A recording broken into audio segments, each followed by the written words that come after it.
ஏதோ நாங்க ஏதோ தற்கொலைன்னு சும்மா போற போக்குள்ள சொல்லல, ஆய்ந்து உணர்ந்து அறிந்து தெளிந்து பெயர் வைக்கிறோம்.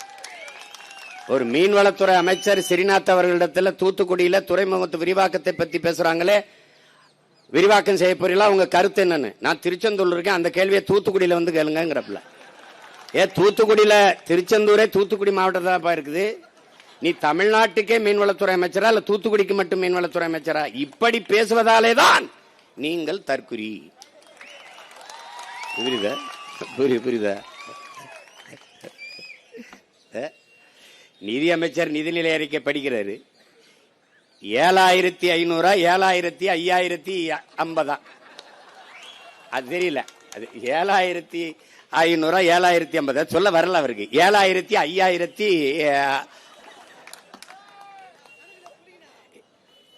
அப்புறம் அது 8900 அது வரல. 8000 9000 என்னவோ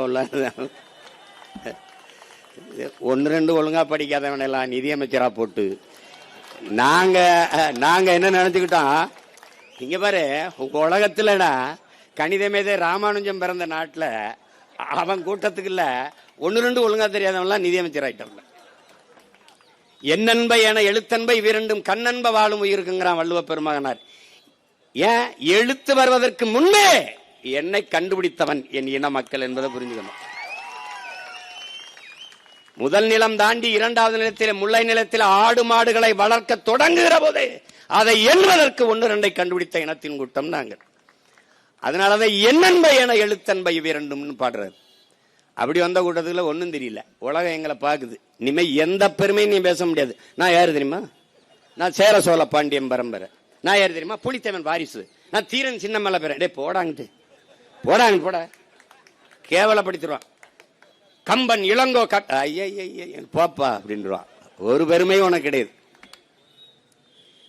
இப்ப இந்த சூழலில்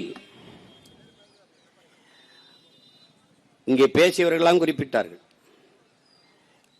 நாங்கள் தேர்தலில் வெல்லாதிருக்கலாம், தேர்தலில் தான் வெற்றி பெறவில்லை, கொண்ட கொள்கையில் நிலைப்பாட்டில் உறுதியாக நிற்கக்கூடிய கூட்டம். இந்த மண்ணுக்கும் மக்களுக்கும் ஒன்றென்றால் உயிரை விட மேலானது என் மக்களின் உரிமை என்பதில் முன்னாடி நிற்கக்கூடிய பிள்ளைகள் நாங்கள். ஏனென்றால் அப்படிப்பட்ட பரம்பரையில் வந்த மக்கள் நாங்கள்.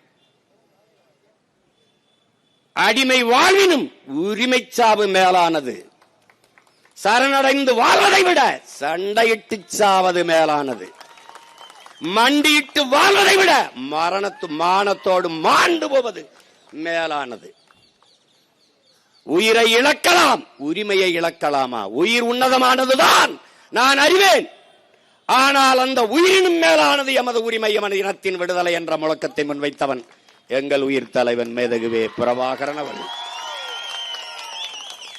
உயிரை இழப்பது தனிப்பட்ட உனக்கான எனக்கான இழப்பு, ஆனால் உரிமையை இழப்பது ஒட்டுமொத்த தமிழ் தேசிய இனத்திற்கான இழப்பு என்பதை என்னிலும் இளைய என் தம்பி தங்கைகள் நினைவில் கொள்ள வேண்டும். அதை விட்டுவிடக்கூடாது என்பதற்காகத்தான் இந்த போராட்டம். ஒரு காலத்தில் இந்த சிக்கல் வரும்போது நம் முன்னவர்கள் வேடிக்கை பார்த்துக் கொண்டு நின்றார்கள் என்று வருங்கால தலைமுறை காரி துப்பக்கூடாது என்பதற்காகத்தான் இந்த போராட்டம். இல்லை, அதிகாரத்தில் இருந்தவர்கள் தான் அமைதியாக கடந்து போனார்கள். அதிகாரமற்ற நம்ம இன மக்கள் நம் உடன் பிறந்தார்கள், நமது முன்னவர்கள் போராடி அந்த உரிமைக்காக போராடி நின்றார்கள் என்ற வரலாற்று பதிவு வர வேண்டும் என்பதற்காகத்தான் இந்த ஆர்ப்பாட்டம். இங்கே என்னுடைய தம்பி தங்கில் தெரிஞ்சுக்கணும், காவிரி நதிநீர் சிக்கல் இவர்கள் இருக்கிற வரை இந்த ஆட்சியாளர்கள் தீர்க்கப்படாது. திராவிட கட்சிகள் தீர்க்கல. இந்த சிக்கல் எப்படி வருது? ஐயா கலைஞர் அவர் கருணாநிதி அவர்கள் முதலமைச்சராக இருக்கும்போது உச்சநீதிமன்றத்தில் ஒரு வழக்கு தொடுக்கிறார்கள், அதிகப்படியாக நீர் தர வேண்டும் என்று. அப்ப காங்கிரஸ் கர்நாடகாவில் ஆளுகிற உயரத்தில் இருக்கு, இங்கே துணை இணை கட்சியா இருக்கு. அப்ப கர்நாடக மாநிலத்தில் இருக்கிற ஆளுகிற உயரத்தை இழந்து விடக்கூடாது என்பதற்காக அந்த வழக்கை திரும்ப பெறுங்கள் என்று இந்திரா காந்தி அம்மையார் நெருக்கடி கொடுத்து அந்த வழக்கை திரும்ப பெற வைக்கிறார்கள். அதிலிருந்து நமக்கு பிரச்சனையா ஆரம்பிக்குது.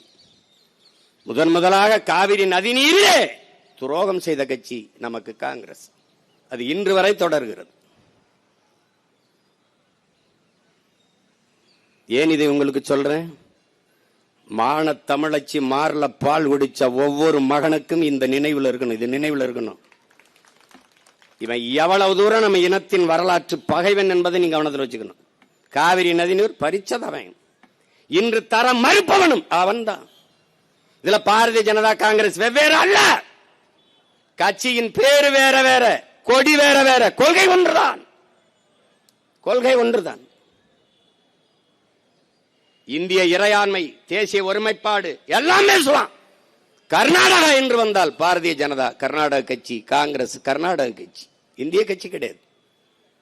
வேண்டுமானால் தமிழ்நாட்டின் முதலமைச்சர் மாண்புமிகு விஜய் அவர்களை போய் காங்கிரஸ் கட்சியின் தலைவர் ஐயா மல்லிகார்ஜுன கார்கே அவர்களிடம் பேச சொல்லுங்கள். காவிரி நதிநீர் உரிமை, மேகதாட்டு அணை சிக்கல் பேசினால் அப்போது தெரியும் அவர் இந்தியராக பேசுகிறாரா அல்லது திராவிடராக பேசுகிறாரா அல்லது கன்னடராக பேசுகிறாரா தெரிந்துவிடும். பேசி பாருங்கள். அந்தந்த நிலவென்று வந்தால் அவன் அந்த மண்ணுக்கு மக்களுக்கும் நிற்பான். கேரளாவில் காங்கிரஸ் அப்படித்தான், கேரளாவில் கம்யூனிஸ்டும் அப்படித்தான். இப்போது கேரளாவை காங்கிரஸ் ஆளுகிறது. நாளை முல்லை பெரியார் என்று வந்தான் அவன் கேரள கட்சியாக மாறிவிடுவான். அப்ப எங்க இந்தியா இருக்குது? எங்க இறையாண்மை இருக்குது? எங்க தேச ஒருமைப்பாடு இருக்குது? இல்லை. உன்னை என்ன எப்படி பாக்குறான்? தண்ணியை திறக்கிறான், கழிவு நீரை திறக்கிறான், ஆலை கழிவை தேக்கி வச்சு மொத்தமா திறக்கிறான். அப்ப நம்முடைய நதியை, நம்முடைய நிலத்தை என்ன செய்யறான்? காவாய், கழிவு நீர் ஓடுகிற கால்வாயா கருதுறான். ஒரு 2 ஆள் உயரத்துக்கு நுரையா வரும். ஆலைகளில் அந்த கழிவை தேக்கி வச்சு, சாய கழிவை தேக்கி வச்சு சரியாக தண்ணியை திறக்கிறவங்க திறந்து விட்டுருவான். எப்படியோ நாசமா போகட்டும் தமிழ்நாடு. அப்போ அவனுடைய கழிவு நீர் வடிகிற கால்வாய் நீ.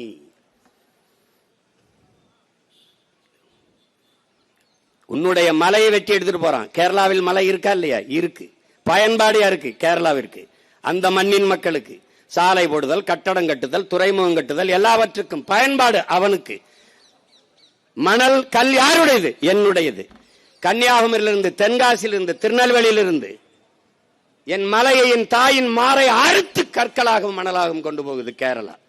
அதே லாரியில் திருப்பி கோழி கழிவு, மருத்துவ கழிவு, பூரா கழிவுகளையும் என் நிலத்தில் கொட்டுறான். குப்பை மேடாக கருதுகிறான்.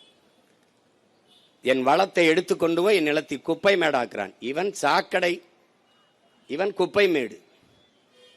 ஒருத்தனுக்கு கோபம் வந்திருக்கா? கேரள முதல்வர் கடிதம் எழுதுகிறார், என் உடன் பிறந்தானே, இங்கே கட்டுமான பணிகள் பாதிக்கப்படுகிறது, மணல் தேவை, கற்கள் தேவை அதிகப்படுகிறது, அதனால் தடையின்றி தமிழ்நாட்டிலிருந்து அதை அனுப்புவதற்கு ஏற்பாடு செய்யுங்கள் என்று. யாருக்கு? இவருக்கு தான். உங்கள் நாட்டில், உங்கள் மாநிலத்தில் மலைகள் இருக்கிறதா இல்லையா? இருக்கிறது. ஏன் வெட்டவில்லை?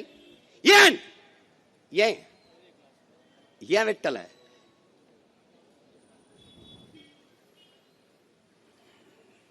இந்த கேள்வி எழாத வரை இந்த இனம் எழாது, வாழாது. அதை நீ கவனத்தில் வச்சுக்கிட்டு சிந்திக்கணும்.